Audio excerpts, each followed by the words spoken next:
Di balik gemerlap pantai buatan, hunian mewah, dan deretan restoran elit, terbentang sebuah kawasan yang terus tumbuh tanpa henti. Pantai Indah Kapuk, atau lebih dikenal dengan PIK. Namun, tahukah Anda, kawasan ini kini disebut-sebut telah melampaui luas negara Singapura? Apa yang awalnya hanya bagian dari pesisir Jakarta, kini telah menjelma menjadi mega proyek ambisius yang masuk dalam daftar proyek strategis nasional atau PSN. Tapi di balik label strategis ini, muncul pertanyaan-pertanyaan besar yang mulai bergaung di ruang publik. Siapa sebenarnya yang mengendalikan wilayah ini? Dan benarkah PIK perlahan sedang menjadi sebuah negara dalam negara? Dari proyek reklamasi masif hingga pengembangan kawasan eksklusif, semua berjalan cepat, masif, dan nyaris tanpa hambatan. Di baliknya, ada kekuatan modal raksasa, kebijakan yang mendukung, dan akses istimewa yang tak dimiliki kawasan lain di Jakarta. Namun, seiring ekspansi terus berjalan, muncul kegelisahan. Warga bertanya-tanya, di mana batasnya? Bagaimana dengan dampak ekologisnya? Dan yang paling penting, masihkah ini bagian dari ruang publik milik bangsa, atau sudah menjadi milik segelintir orang saja? Apakah kita sedang menyaksikan lahirnya kota baru yang visioner, atau cikal bakal kekuasaan privat yang bisa menggoyahkan kedaulatan ruang kota itu sendiri? Inilah kisah tentang Pantai Indah Kapuk, sebuah kawasan yang sedang tumbuh melebihi bayangan, bahkan melebihi batas negara. Selamat datang di cerita tentang ambisi, kekuasaan, dan kekhawatiran akan sebuah entitas baru di dalam negara Republik Indonesia.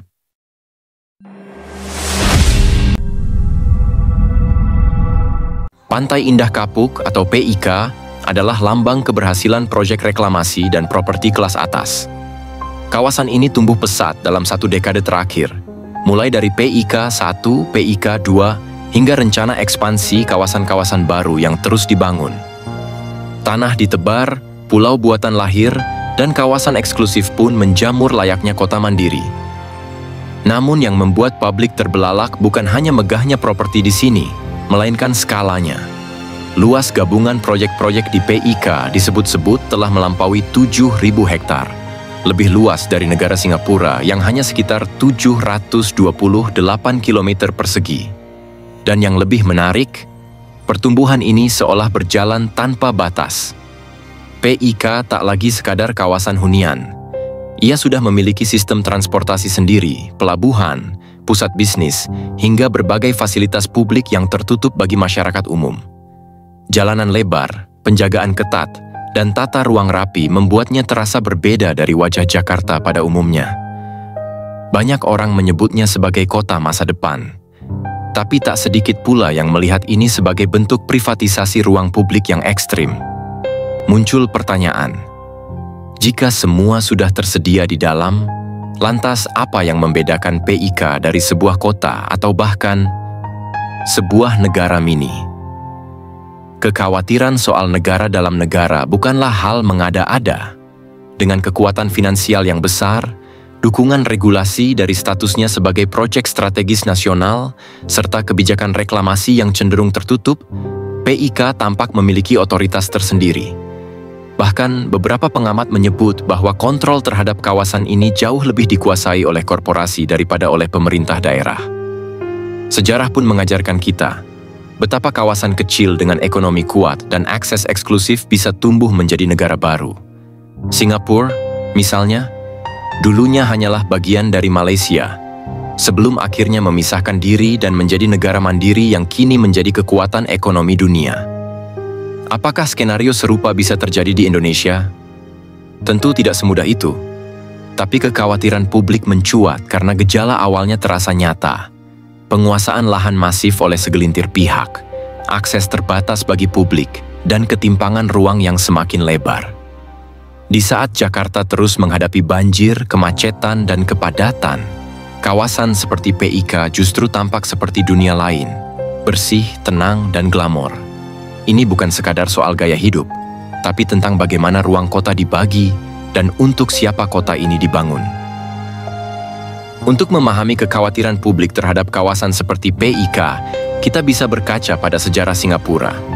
Dulunya, pulau kecil ini hanyalah bagian dari Malaysia, sebuah pusat ekonomi penting, namun tetap berada di bawah bayang-bayang kekuasaan federal. Ketika Federasi Malaysia dibentuk tahun 1963, Singapura bergabung dengan harapan memperkuat ekonomi kawasan.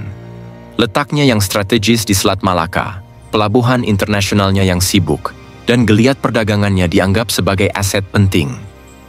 Para pemimpin Malaysia saat itu yakin, Singapura hanya akan menjadi motor penggerak ekonomi, bukan ancaman politik. Meskipun awalnya Singapura dianggap sebagai elemen penting yang menyokong ekonomi Malaysia, realitas di lapangan menunjukkan perbedaan yang tajam, khususnya dalam hal politik, sosial, dan komposisi etnis.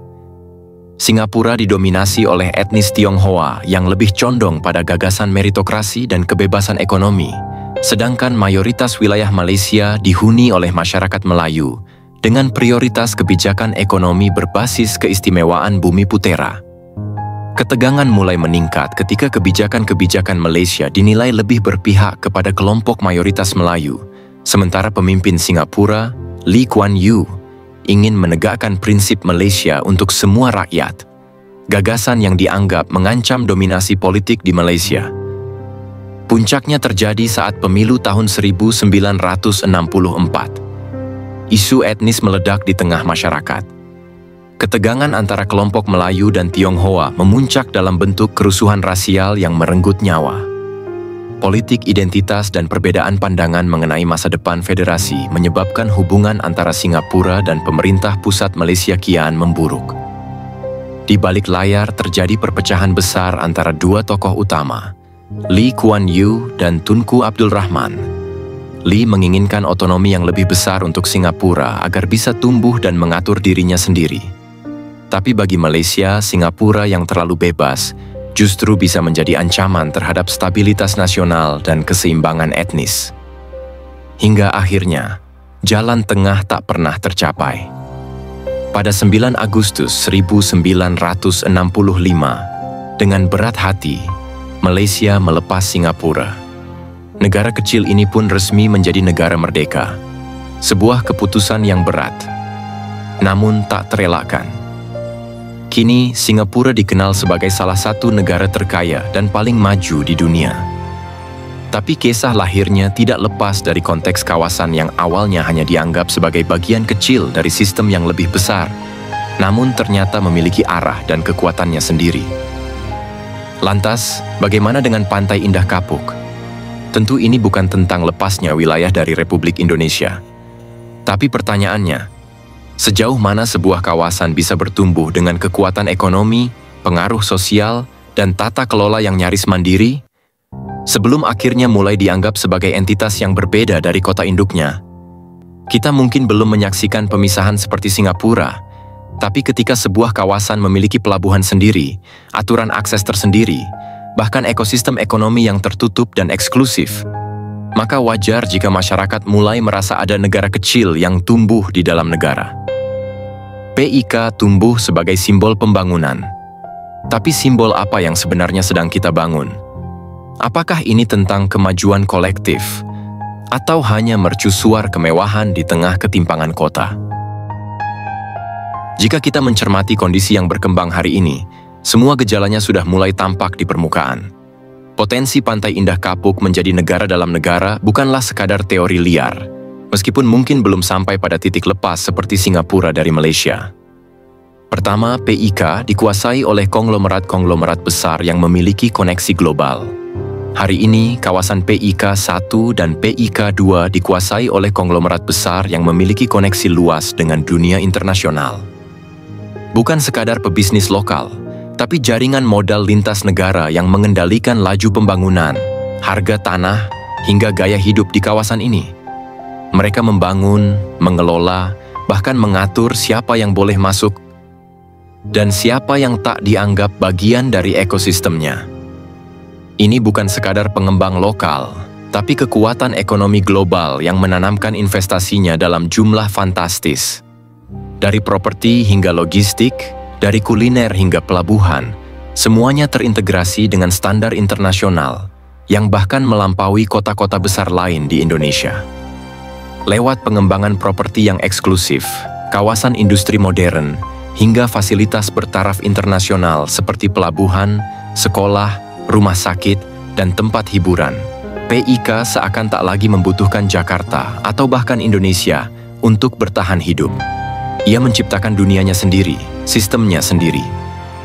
Dukungan infrastruktur yang lengkap semakin memperkuat posisi PIK sebagai kawasan mandiri. Dengan pelabuhan sendiri, akses tol langsung, bandara internasional yang hanya berjarak kurang dari 1 jam perjalanan, serta konektivitas digital yang unggul, PIK terhubung langsung dengan dunia luar, bukan hanya dengan Jakarta atau wilayah Indonesia lainnya. Para investor asing pun melihat ini sebagai peluang emas. Mereka menanamkan modal di PIK karena merasa di sini mereka bisa mengembangkan bisnis global tanpa terlalu bergantung pada kebijakan domestik. Mereka melihat PIK sebagai sebuah kantong stabilitas dan efisiensi di tengah kompleksitas birokrasi nasional. Masuknya investasi asing membawa dampak besar. Teknologi canggih diterapkan, infrastruktur modern dibangun, dan gaya hidup kawasan ini mulai menyerupai kota-kota elit dunia. Di balik megahnya pembangunan, kepemilikan tanah dan proyek besar sebagian berada di tangan perusahaan internasional, entitas global dengan pengaruh ekonomi dan politik yang tidak kecil.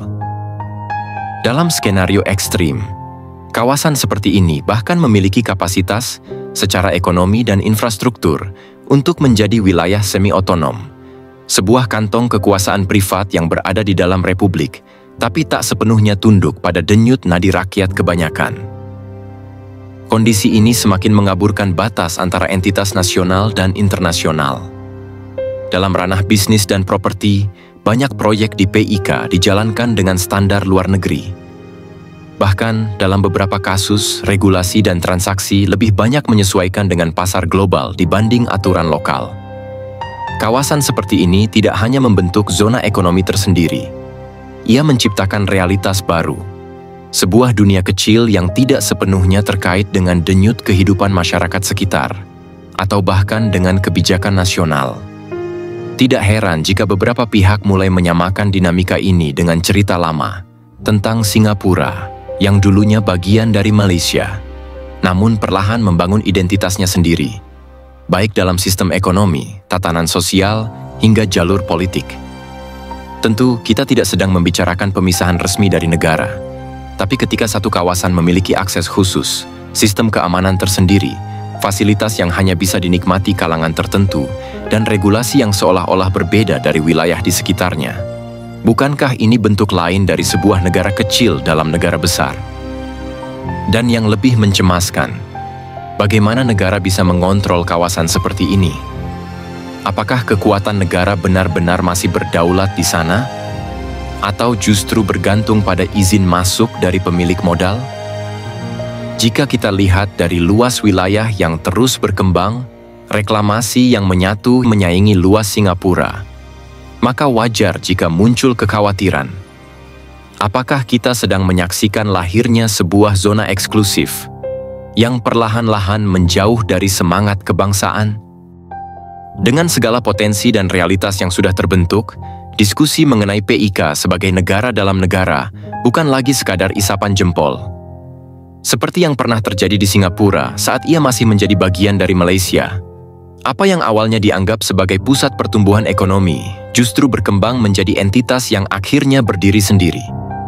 Jika perkembangan PIK terus melaju pesat seperti sekarang, dan jika dominasi investor asing serta kekuatan konglomerat nasional semakin tak terbendung, maka tak menutup kemungkinan kawasan ini akan membentuk sistem ekonomi dan sosial yang secara de facto terpisah dari sistem nasional Indonesia.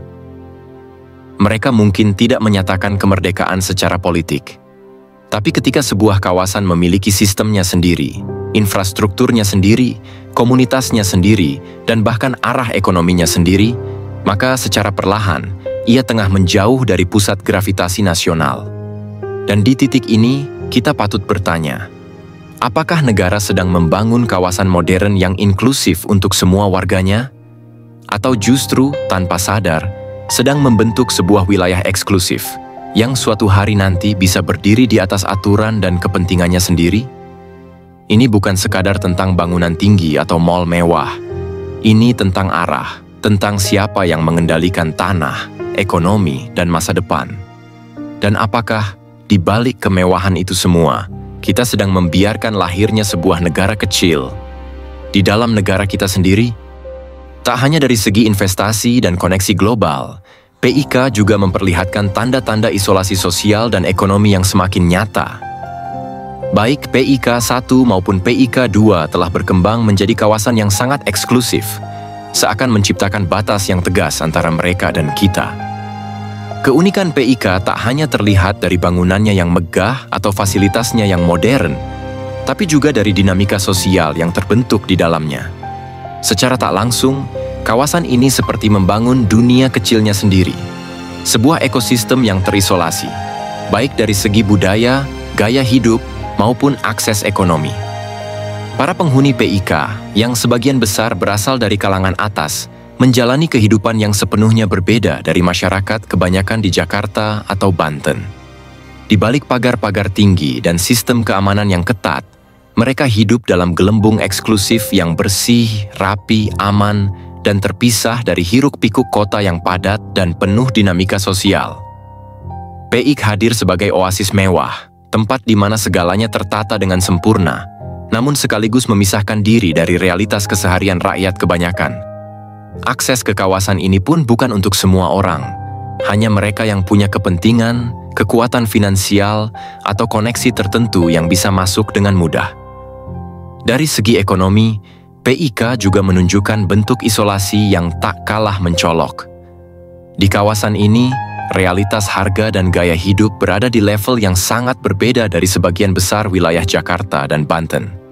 Restoran, kafe, butik, dan pusat perbelanjaan di PIK bukanlah tempat yang ramah bagi semua kalangan, melainkan hanya bagi mereka yang memiliki daya beli kelas atas.